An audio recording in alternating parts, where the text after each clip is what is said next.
मेरी पहचान सिर्फ इतनी है कि I am born in India. Bharat मेरी पहचान है, भारत मेरा सम्मान है, भारत मेरा अभिमान है।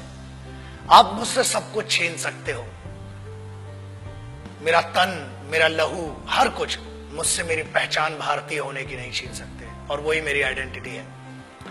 मैं भारतीय हूं, इस पर बहुत गर्व है, और इससे ऊपर कोई गर्व मुझे चाहिए भी नहीं। मैं भारत मां का बेटा हूं पहले, उसके बाद एक मां ने मुझे जन्म दिया है इस भारत स्थल, भारत भूमि पर। उसी के लिए कुछ लिखा था ये कि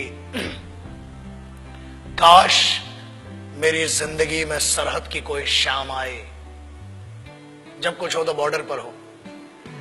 काश मेरी जिंदगी में सरहद की कोई शाम आए, काश मेरी जिंदगी मेरे वतन के काम आए। न खौफ है मौत का और न आरजू है जन्नत की, मगर जब कभी जिक्र हो शहीदों का, काश मेरा भी नाम आए, काश मेरा भी नाम आए। This is what I would love to introduce myself like that. अगर कोई पूछे कि कौन था वो, जब कोई पूछे मेरे बारे में, तो मेरी ये पहचान लिख देना, उठाना मेरा कमांडो डैगर और छाती पे हिंदुस्तान लिख देना।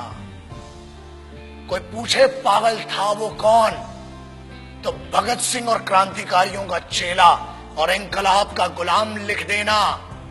और बचा हो जो जिस्म में लहू मेरे, निकालना उसे, फेंकना जमीन पे, और मां तुझे सलाम लिख देना। यही परिचय था, है और रहेगा।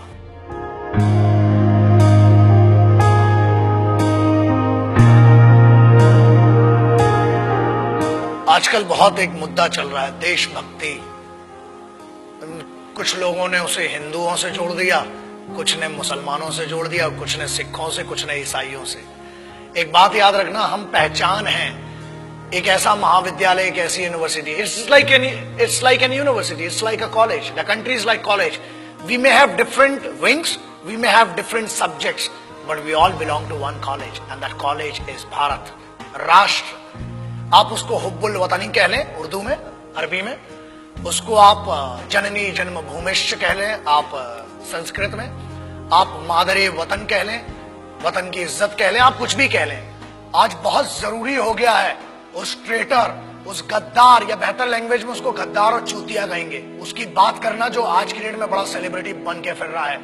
Let's talk about that person जिसने हर फौजी और हर इस भारत मां के बेटे को हर्ट किया है। आज उसके बारे में बात करना बहुत जरूरी हो चुका है।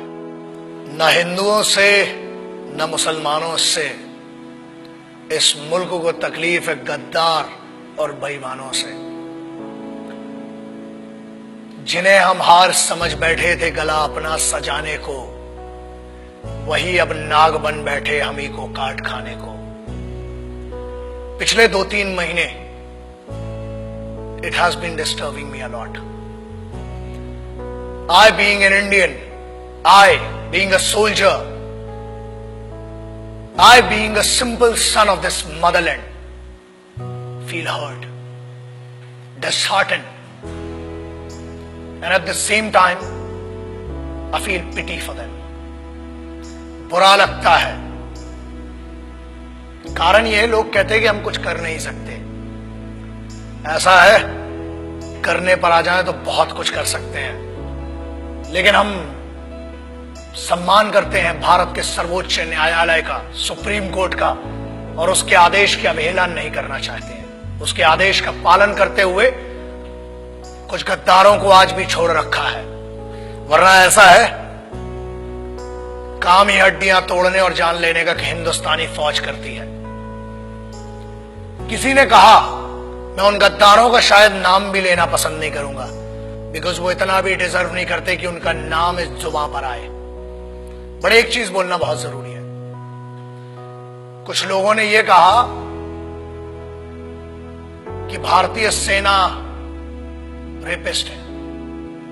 अगर घरों में बैठे हो ना, और अगर तुम्हारी बहनें और तुम्हारी माएं घर से निकल के जा रही हैं, तो सिर्फ ये हिंदुस्तानी फौज है जिसकी दम पे तुमने भाई होने का, बाप होने का फर्ज नहीं निभाया होगा, मगर this the only Indian armed forces which maintain the dignity of a soldier and maintains that brotherhood. आपकी बहनें, आपकी माएं अगर सुरक्षित हैं तो वो भारत की सेनाएं हैं जिनके कारण है। बोलने के पहले सोचा करो। और किस्मत बहुत अच्छी थी कि फौज के सामने नहीं बोला, वरना जो हीरो बना दिया ना इस देश में, फौज तुम जैसों को छोड़ती भी नहीं।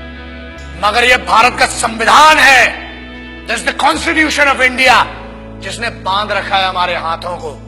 क्रोध करना मेरी आदत नहीं है, मगर आता है गुस्सा।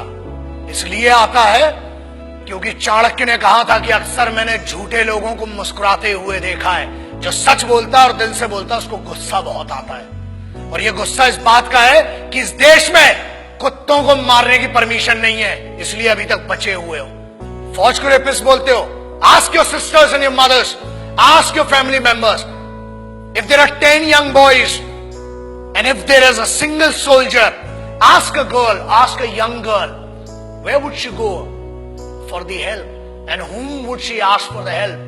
And I ensure this, that girl would go to a soldier and ask, and she'll say one thing, certainly she'll say, and she'll use this word, भैया मेरी मदद कीजिए।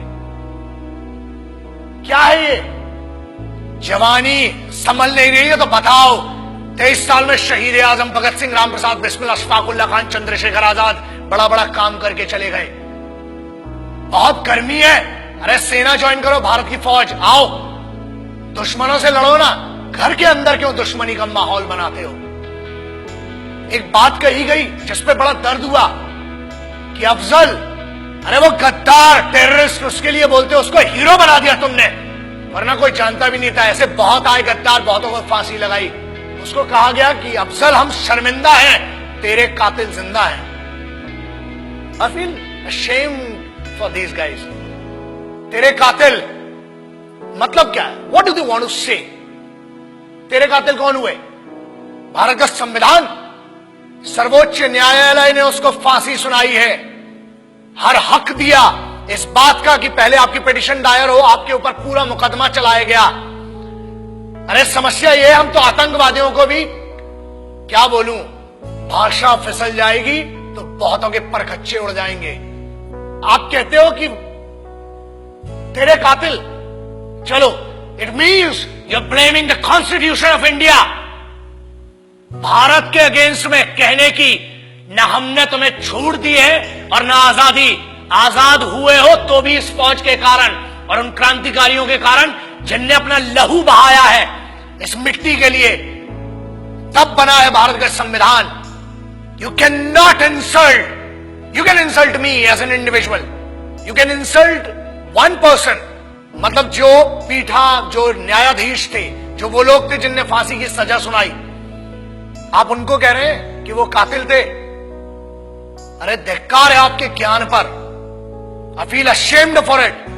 पहले आप अपने फैक्ट्स क्लियर करें। अरे जेएनयू के एक लौंडे ने ये कह दिया तो उसको हीरो बना दिया, एंड नो वंडर्स अगली बार मेंबर ऑफ पार्लियामेंट बन के बैठेगा तुम्हारी छाती के ऊपर। हीरो बनाने वाले तुम हो। मुझे किसी से पर्सनल कोई प्रॉब्लम नहीं है, इनकी औकात भी नहीं है मुझसे पर्सनल प्रॉब्लम रखने की। लेकिन एक बात याद रखना, किसी एक बेवकूफ ने यह कह दिया कि भगत सिंह जैसा है, अबे शर्म करो and clear your facts before you compare that guy with revolutionaries. कौन थे वो? किसकी बात कर रहे हो? उस इंसान की who can not deliver 2 right sentences in one particular language. आप उसकी कंपैरिजन कर रहे हो जो भारत के संविधान को गद्दार कह रहा है। आप उनकी बात शहीद आजम, भगत सिंह, सुखदेव, राजगुरु ऐसे लोगों से कर रहे हो। कौन थे वो? पता है तुम्हें? तुम एक क्लास के एक छोटे से सब्जेक्ट को पढ़ के ज्ञानी बताते हो और तुम ये कहते हो कि क्रांति लाओगे। क्रांति होती क्या है? क्रांति सबसे पहले शुरू होती है राष्ट्र से। भारत मां या मिट्टी, I don't want to name this nation Bharat माता और anything, but I want to say something. ये मेरी तो मां है और मेरे जैसे कई पागलों की मां है।